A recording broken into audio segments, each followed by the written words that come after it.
అందరం ఒక్క నిమిషం పాటు చేతులు చాచుదాం. సంతోషంగా దేవుని నామాన్ని స్తుతించుకుందాం. హల్లెలూయా, హల్లెలూయా, praise the Lord, praise the Lord, హల్లెలూయా, హల్లెలూయా, praise the Lord, praise the Lord. యేసువా వందనం, యేసువా వందనం, యేసువా స్తోత్రం, యేసువా స్తోత్రం. తండ్రి వందనం, తండ్రి వందనం, తండ్రి స్తోత్రం, తండ్రి స్తోత్రం. ఆత్మదేవా వందనం, ఆత్మదేవా వందనం, ఆత్మదేవా స్తోత్రం, ఆత్మదేవా స్తోత్రం. త్రియేక దేవా వందనం, త్రియేక దేవా వందనం, త్రియేక దేవా స్తోత్రం, త్రియేక దేవా స్తోత్రం. మృత్యుంజయుడా వందనం, మృత్యుంజయుడా వందనం, మృత్యుంజయుడా స్తోత్రం, మృత్యుంజయుడా స్తోత్రం. హల్లెలూయా, హల్లెలూయా, praise the Lord, praise the Lord. హల్లెలూయా, హల్లెలూయా, praise the Lord, praise the Lord. మాతో ఉన్నవాడా వందనం, మాతో ఉన్నవాడా వందనం, మాతో ఉన్నవాడా స్తోత్రం, మాతో ఉన్నవాడా స్తోత్రం. మమ్మ బలపరచువాడా వందనం, మమ్ము బలపరచువాడా వందనం, మమ్మ బలపరచువాడా స్తోత్రం, మమ్ము బలపరచువాడా స్తోత్రం. మంచి కాపరి వందనం, మంచి కాపరి వందనం, మంచి కాపరి స్తోత్రం, మంచి కాపరి స్తోత్రం. వాక్కై ఉన్న దేవా వందనం, వాక్కై ఉన్న దేవా వందనం, వాక్కై ఉన్న దేవా స్తోత్రం, వాక్కై ఉన్న దేవా స్తోత్రం. దివ్య సప్రసాదమై ఉన్న దేవా వందనం, దివ్య సప్రసాదమై ఉన్న దేవా వందనం, దివ్య సప్రసాదమై ఉన్న దేవా స్తోత్రం, దివ్య సప్రసాదమై ఉన్న దేవా స్తోత్రం. జీవాహారమా వందనం, జీవాహారమా వందనం, జీవజలమా స్తోత్రం, జీవజలమా స్తోత్రం. హల్లెలూయా, హల్లెలూయా, praise the Lord, praise the Lord. హల్లెలూయా, హల్లెలూయా, హల్లెలూయా. హల్లెలూయా. ఈరోజు నేను మీతో చాలా ముఖ్యమైనటువంటి ఒక అంశాన్ని ధ్యానించడానికి ప్రయత్నం చేస్తాను. జాగ్రత్తగా వినండి పిల్లలు. ఏమిటి అంటే, ప్రతి ఆదివారం ప్రతిరోజు గురువు చేసే దివ్య బలి పూజ, కొంచెం శ్రద్ధగా వినండి. గురువు సమర్పించే దివ్య బలి పూజ ఎమ్మావు మార్గములో జరుగుద్దండి. మొదట నుండి చివరి వరకు దివ్య బలి పూజ చేస్తాడు యేసు ప్రభు. Do you know? మీకు తెలుసా? వినండి జాగ్రత్తగా.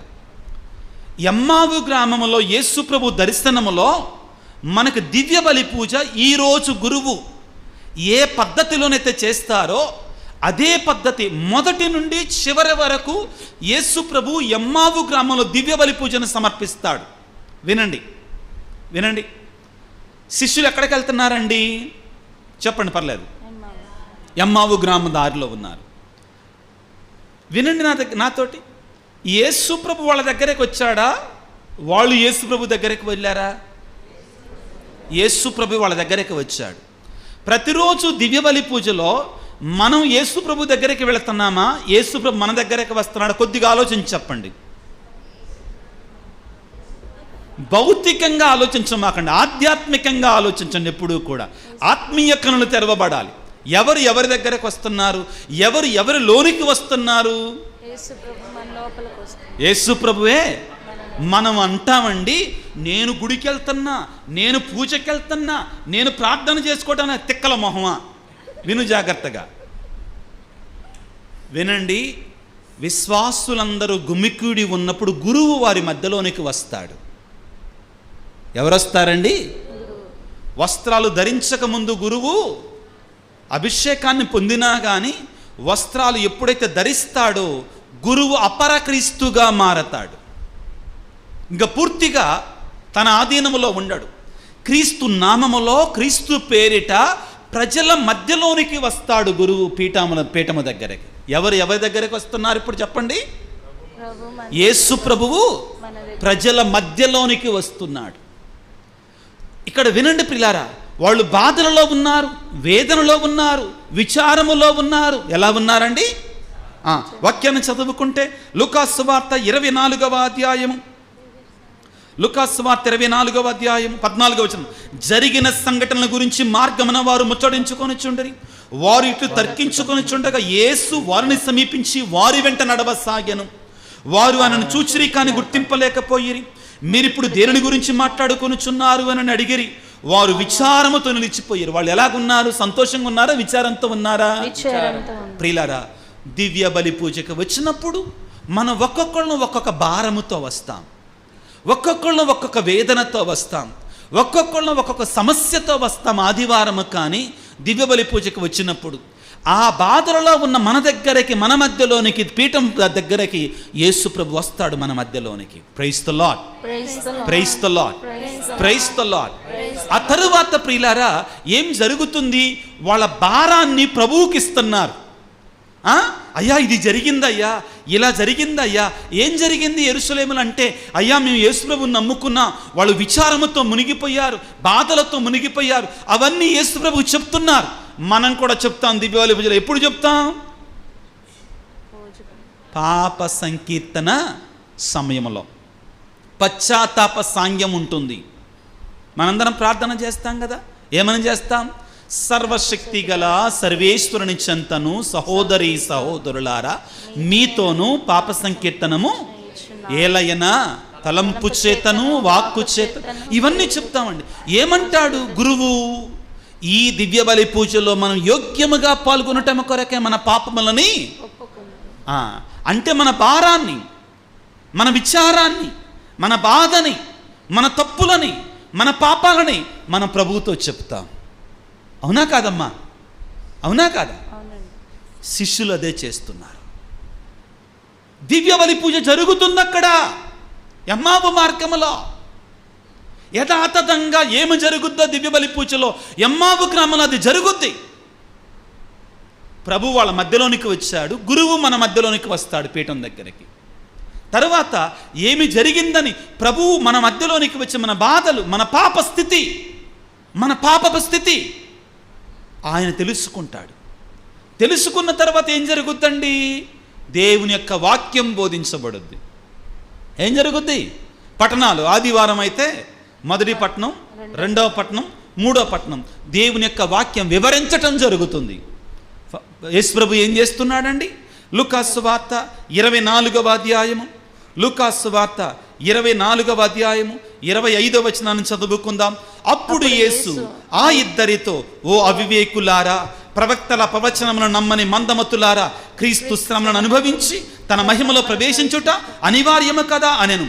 అప్పుడు మోషే మొదలుకొని ప్రవక్తలందరూ లేఖనములలో తన గురించి రాయబడి ఉన్న వారినన్నింటినీ వారికి బోధించను, వివరించను. దివ్యబలి పూజలు జరగట్లేదా? ఇదే జరుగుద్దండి. దేవుని యొక్క వాక్యం ప్రకటించబడుతుంది. యేసు ప్రభు అక్కడ ఆ ఇద్దరి శిష్యులకి దేవుని యొక్క వాక్యాన్ని బోధించినట్లుగానే పట్టణాలు మనం చదువుకుంటాం. మోషే మొదలుకొని చదువుకుంటాం, పాత నిబంధన నుంచి చదువుకుంటాం, నూతన నిబంధన నుంచి చదువుకుంటాం. గురువు దాని గురించి మనకు వివరిస్తాడు.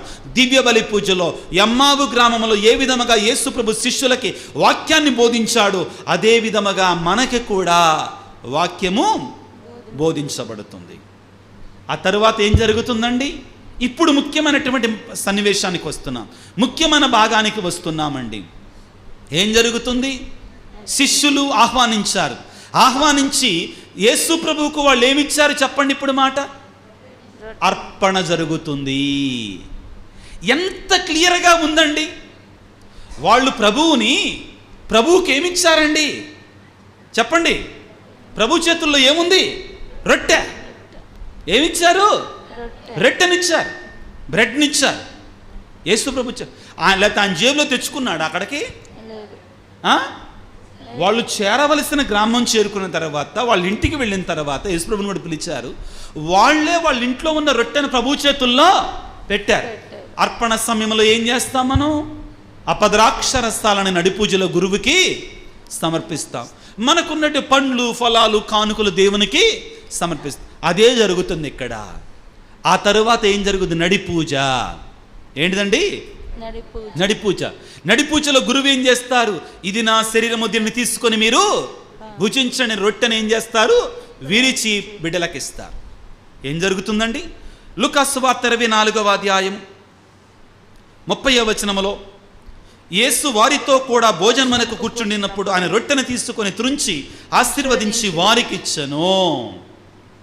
దానితో వారి కనువిప్పు కలిగినది. Praise the Lord, praise the Lord, హల్లెలూయా, హల్లెలూయా, హల్లెలూయా. ప్రభువును గుర్తించాలి మనము కూడా దివ్య బలి పూజలో. వాళ్ళు ప్రభువును స్వీకరించారు, ఆ రొట్టెను తీసుకున్నారు. మనము కూడా దివ్య బలి పూజలో ఆ యొక్క దివ్య సప్రసాదాన్ని స్వీకరిస్తాం. యేసు వారితో కూడా భోజనమునకు కూర్చున్నప్పుడు ఆయన రొట్టెను తీసుకొని ఆశీర్వదించి త్రుంచి వారికి ఇచ్చాను. ఏం మాటలండి వినండి. రొట్టెను తీసుకున్నాడు, ఆశీర్వదించాడు, త్రుంచాడు, వారికి ఇచ్చాడు. ఈ 4 కార్యాలు చాలా ముఖ్యమని. ఈ 4 కార్యాలు యేసు ప్రభువు మాత్రమే చేస్తాడు. వినండి మాట. ఎవరు చేస్తారు? ఈ 4 కార్యాలను యేసు ప్రభు ఇంకో చోట చేశాడు. ఎక్కడ చేశాడు?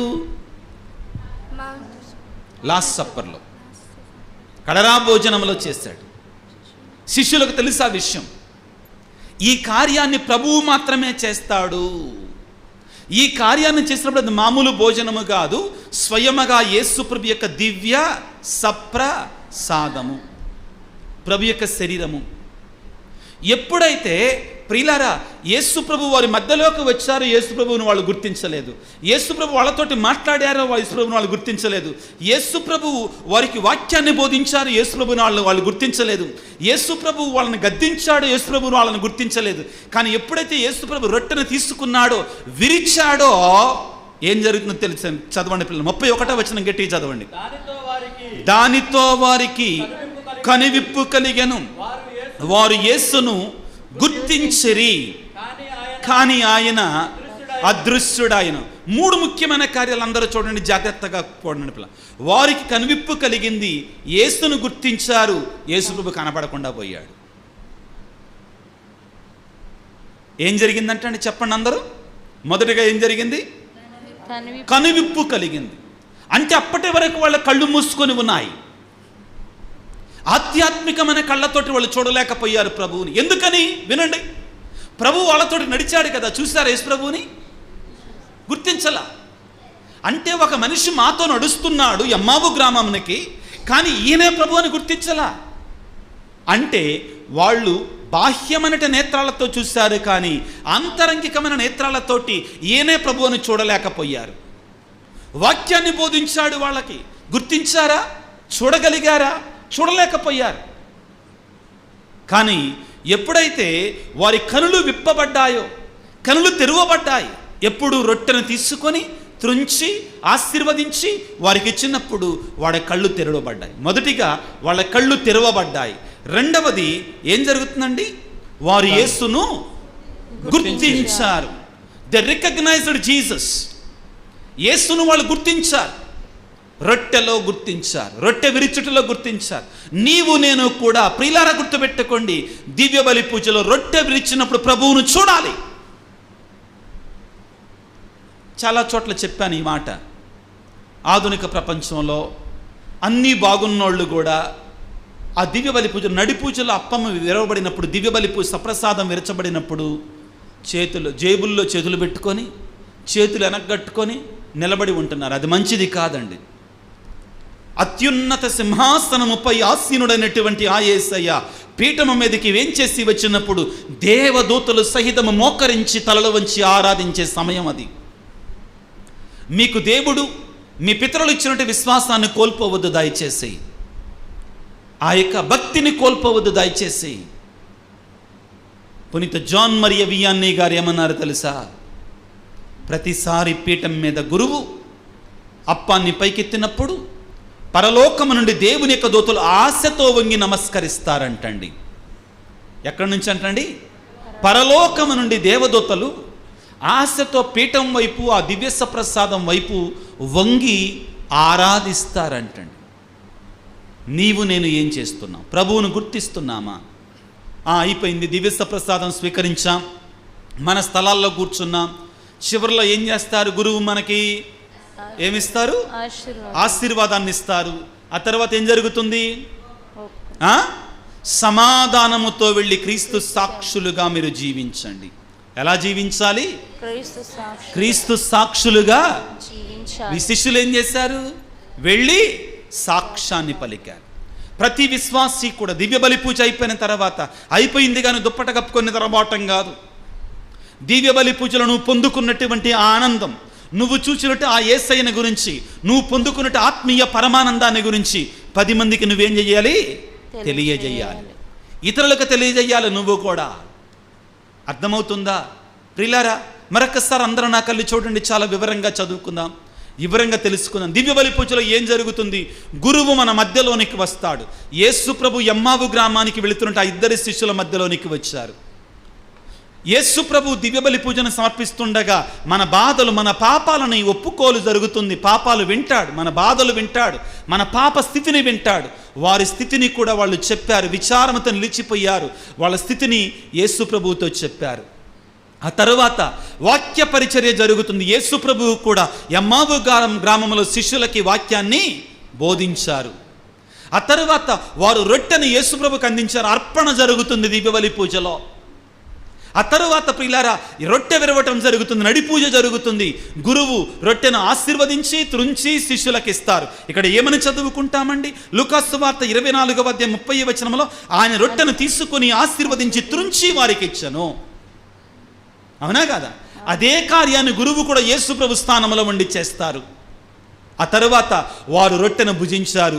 యేసు ప్రభు అదృశ్యుడయ్యాడు. కారణం ఏంటంటే మనం యేసు ప్రభుని ఆ యొక్క దివ్య సప్రసాదంలో చూడాలి కాబట్టి. ఆ తర్వాత యేసు ప్రభు అదృశ్యుడయ్యాడు. వీళ్ళు ఏం చేశారు? ఆ యేసు ప్రభు మా ఇంట్లోకి వచ్చాడు, మాకు దివ్య సప్రసాదాన్ని ఇచ్చాడు. యేసు ప్రభుని మేము చూసి అక్కడ కూర్చున్నారా? ఏం చేశారు? వాళ్ళు పరుగున మరల యెరూషలేమునకు తిరిగి వెళ్ళారు. వెళ్ళి మేము యేసు ప్రభువును చూచాము, రొట్టె విరిచొట యందు మేము చూసాము. నీవు నేను కూడా ప్రతి ఆదివారము కూడా దివ్యబలి పూజ నుండి ఇంటికి వెళ్ళేటప్పుడు ఆ ఆనందముతో, ఆ పరమానందంతో పరిగెట్టాలి. ఎక్కడికి? ఇంట్లోకి వెళ్దాం, కోడి మాంసం తిందామని కాదు, దానికోసం కాదు. ఒకసారి విచారణ ఫాదర్ గారు ఎట్నే అడిగారంట, అరే అబ్బాయిలు, మీకు పూజలో అన్నిటికంటే ఇష్టమైన భాగం ఏమిటి అంటే సమాధానముతో వెళ్ళి క్రీస్తు ప్రేమలో జీవించండి అనే భాగం మాకు బాగా ఇష్టమండి అని చెప్పారు. అది సవాలుతో కూడుకున్నదండి. ఎలా జీవించాలంటే చెప్పండి. ఒకటి ఎలా వెళ్ళాలంటండి? ఎలా వెళ్ళాలి చెప్పండి గొంతులు తెరిచి? సమాధానంతో. మనం సమాధానంతో వెళ్తున్నామా? సమాధానంతో వెళ్ళాలంటే ఏంటి? తగులు ఉన్నోళ్ళ తగులు తీసేయాలి. నువ్వే కొట్లాట్లు ఉన్నోళ్ళ కొట్లాట్లు తీసివేసుకోవాలి. సమాధానంతో వెళ్ళటం, సఖ్యపడి వెళ్ళాలి. సఖ్యపడి వెళ్తున్నారా మనోళ్ళు? ఎవరికి వాళ్ళు ఆత్మపరిచండి. రెండవది ఎలా సమాధానంతో వెళ్ళి మాట్లాడమ్మా. ఎలా జీవించాలి? క్రీస్తు ప్రేమలో అంటే సాక్షులముగా జీవించాలి. యోహాను సువార్తలో ప్రభు అంటాడు, మీరు ఒకరి ఎడల ఒకరు ప్రేమ కలిగి జీవిస్తే మీరు నాకు సాక్షులై ఉంటారు, మీరు నాకు శిష్యులై ఉంటారు. ఈ క్రీస్తు ప్రేమలో జీవించండి అనేది సాక్ష్యం పలికే జీవితం, సాక్ష్యం పలికే జీవితం. కాబట్టి ఈ రోజున నీవు నేను ఎమ్మావు గ్రామ సన్నివేశాన్ని ధ్యానిస్తుండగా దివ్యబలి పూజ రోమన్ కథోలిక శ్రీసభ ఎక్కడి నుంచో తేలా ఎమ్మావు గ్రామ సన్నివేశంలో ఉంటుంది. అన్నీ ఉంటాయి, మొదటి నుండి చివరి వరకు అక్కడ ఉంటుంది. దయచేసి దీన్ని మీరు గుర్తుపెట్టుకోండి. తలలు వంచి ప్రార్థన చేసుకుందాం. సర్వశక్తిమంతుడా, సర్వోన్నతుడా, ఓ ఎమ్మావు గ్రామములో శిష్యులకు దర్శనమిచ్చిన యేసయ్య, మాకు కూడా దర్శనమివ్వండి. ఆత్మీయంగా మాకు కనబడండి తండ్రి. మేము కూడా శిష్యులు ఏ విధముగా మిమ్మల్ని రొట్టె విరచొట యందు గుర్తించారు, రొట్టె విరచొట యందు నీవే ఆయన అని వారు చూడగలిగారు. మేము కూడా ప్రతిసారి దివ్యబలి పూజలో పాల్గొన్నప్పుడు నీవే స్వయముగా పీఠము మీదకి, ఆ తరువాత దివ్యస్వ ప్రసాద రూపంలో మాలోనికి వేంచేసి వస్తున్నావు అనే సత్యాన్ని గుర్తించ మాకు మనోజ్ఞానాన్ని ప్రసాదించండి. ఓ దేవా, ఈనాడు ఈ దివ్యబలి పూజలో పాల్గొంటున్న నీ బిడ్డలందరిని మీరు దీవించండి. నీ ఆత్మీయ వరాలతో నింపండి, నీ పరిశుద్ధాత్మ శక్తితో నింపండి. నీ దివ్యబలి పూజలో పాల్గొన్న ప్రతిసారి కూడా ఆత్మీయమైన మేలులు, ఆత్మీయమైన ఆశీర్వాదాలు మేమందరం పొందుకొని, అన్నిటికంటే ముఖ్యంగా నిన్ను గుర్తించి నీ వలన దీవెన పొందుకొని జీవించాలని మమ్మల్ని దీవించండి ప్రభుగా. మా ఆత్మీయతలను తెరవండి ప్రభు. ఎన్నోసార్లు మేము దివ్యబలి పూజలో పాల్గొంటున్నాము, కానీ నిన్ను గుర్తించలేకపోతున్నామయ్యా. మమ్మ క్షమించండి. ఒకవేళ గడిచిన కాలాలలో అపవిత్రంగా, అపరిశుద్ధముగా, ఆత్మీయ కనులు తెరవబడకుండా ఈ దివ్యబలి పూజలో పాల్గొన్నట్టు మమ్మ దీవించమని, మమ్మ క్షమించమని ఈనాడు ముఖ్యముగా ఈ యొక్క దివ్యబలి పూజలో పాల్గొంటున్న, ఈ వాక్య పరిచయలో పాల్గొన్న ప్రతి బిడ్డను కూడా వారి వారి తలంపులను, వారి వారి ఉద్దేశాలను మీరు దీవించి ఆశ్రయించి కాపాడి నడిపించమని మనాదురైన క్రీస్తు ద్వారా వేడుకొనుచున్నాము తండ్రి. ఆమేన్.